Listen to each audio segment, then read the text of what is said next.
Let's be real, motivation gets us nowhere. Having our own mind is our worst enemy, and being productive is marketed as having your life together every minute. And I'm here to tell you that that's a lie.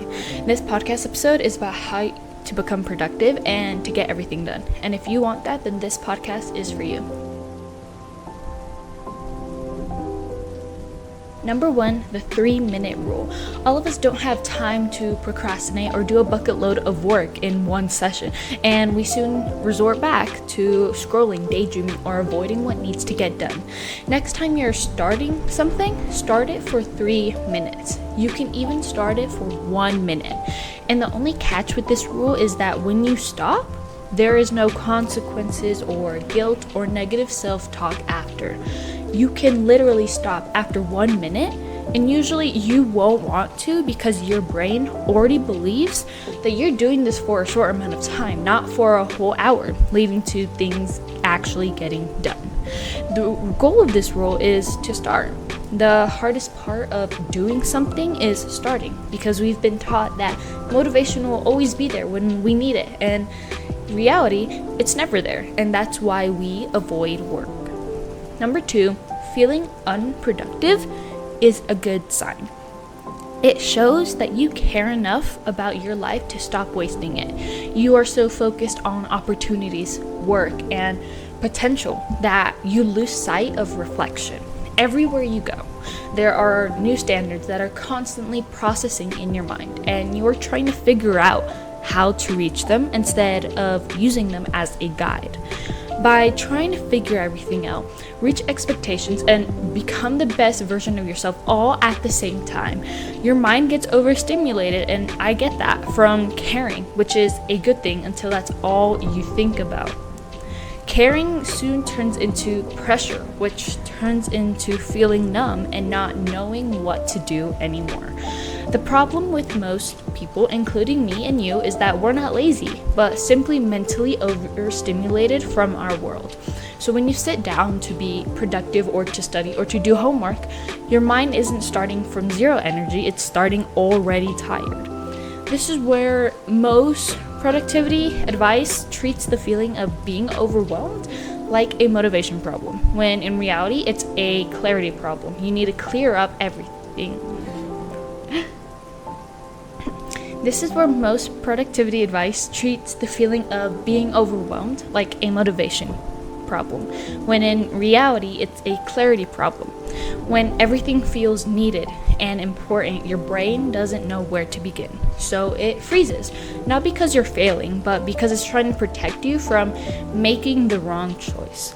That freezing doesn't mean that you don't care. It means that you care so much about yourself and your life that your brain wants everything to be perfect.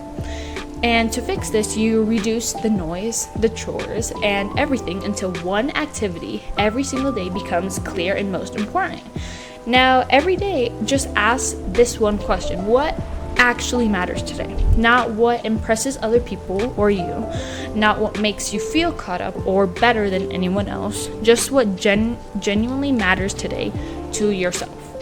Some days that answer is super small and it can feel super small, and to you it's not considered an activity but a habit, and that's okay. That's the point of this whole only doing one thing.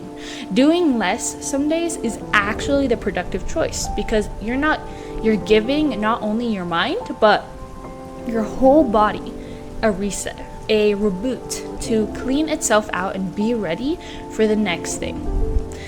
Number 3, the one thing rule. Now this might seem lazy or unproductive, or it will get me nowhere, but it actually helps your brain into resting than scrambling everything everywhere at the same time. This is the part of the episode that I want you to come back to whenever you feel stuck or disappointed in yourself or overwhelmed, because it's simple but it's powerful. And every single day, I want you to ask yourself this one question throughout the day or when you wake up. What is one thing that actually matters today and that will benefit me and won't tire me out, given the energy capacity that you currently have? Some days, that one thing will feel almost embarrassingly tiny or even pointless. And I need you to hear this, that you are not wasting your potential or your time. It means that you are respecting the energy capacity that you have right now, and you acknowledge that you're not always going to give 100% every day, and therefore capacity changes from day to day. You are not expected to magically wake up with the same amount of energy that you had yesterday, because your body literally cleaned itself out while you were sleeping. And when you try to live every day with the same energy level, with the same everything, with the same effort, you end up feeling like you're failing constantly, or you start burning out, even when you feel like you're doing the most or you're putting in the most effort. Let your days be uneven, not because it's not perfect or normal, but because it's human. Rest is not the goal, okay? I will say this until the day I die. Rest is necessary. It is not another thing you fit into your schedule or you make time for. Because if you don't make time for rest, rest will literally force everything out and force everything that you're doing right now out and make time. If you are constantly telling yourself that you will only rest until after you get everything done, but nothing gets done, then rest becomes this future goal that you're always chasing and always trying to put effort into, but you're never actually reaching. Therefore, your mind starts to think that rest and breaks do not exist. And when you don't take breaks, your productivity quietly gets worse. Your focus drops, tasks feel ultimately heavier, and your mind starts to feel foggy, and then you start self-sabotaging yourself instead of noticing that you place rest as the goal, not as a necessity. You are only allowed to plan rest. You are allowed to plan rest the same way you plan tasks, and that does not make you lazy. It makes you realistic to your body. We are human, not robots that constantly need charging to function. We need rest in order for future activities to seem less intimidating and less hard. Tight versus flexible consistency. We are told to be consistent, to gain results, to be happier, to have a better life, to gain success. But consistency doesn't mean that we are going to show up every day the same. Flexible consistency is when you do the thing, when you do the activity that you need to do right now, but it doesn't have to be perfect. Tight consistency is when you do the thing, but no matter what, no matter the circumstances, no matter anything that's happening in your life right now, it has to be 100% every day. Everything else will crumble if I don't do it right. And this is where perfectionism starts to come in, and we start setting very high expectations for ourselves to achieve without realizing it.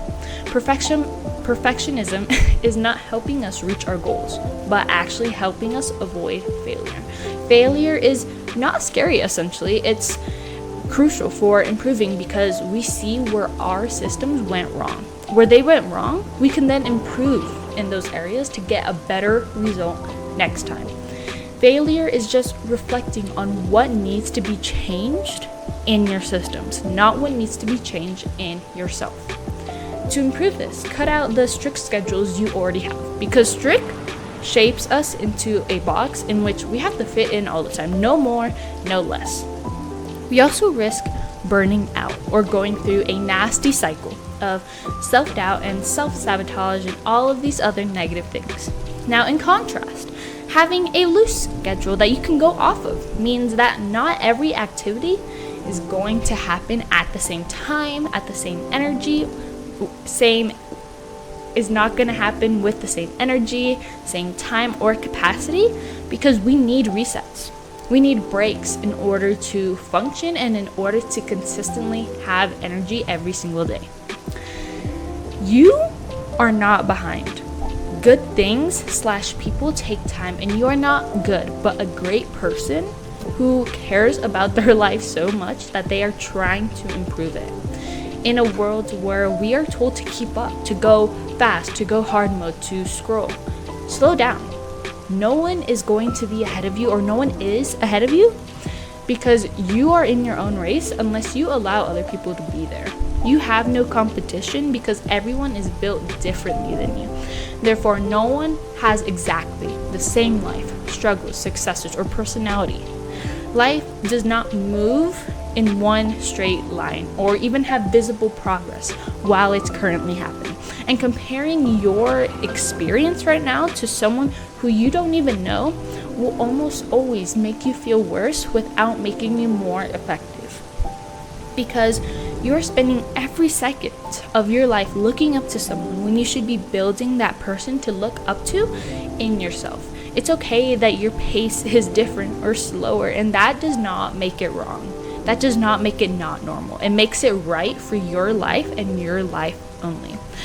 And we usually get this feeling of being behind because we are stressed, because we see every reel on YouTube, on TikTok, on Instagram showing perfection, when in reality, when we go back into our life, nothing seems perfect at all. And I want to remind you that perfection in success does not exist, because perfection is built from the past and success is built from the present. Let that sink in. The past includes our memories, our relationships, our everything that sets silent standards on ourselves, and we compare those standards to other people's. And then that's when we start to feel behind. We start to feel like that we are not doing enough when in reality you are. And slowing down can make you feel even more behind. I get it. It makes me feel behind sometimes. But it's the key to productivity. You are putting in more effort to put yourself first than work or to work. And slowing down does not mean stopping. It means pausing. Okay? It means not giving up, and it means pausing to reflect what is happening in our life and how we can improve it. Not fix it, not make it better, but improve it. Because nothing is wrong with you. And that's why people use fix or to fix it. And you are not worse, which is why people use better. You are exactly where you are supposed to be. Bad days are not failing. They just have a different type of momentum that keeps moving you forward without you realizing it.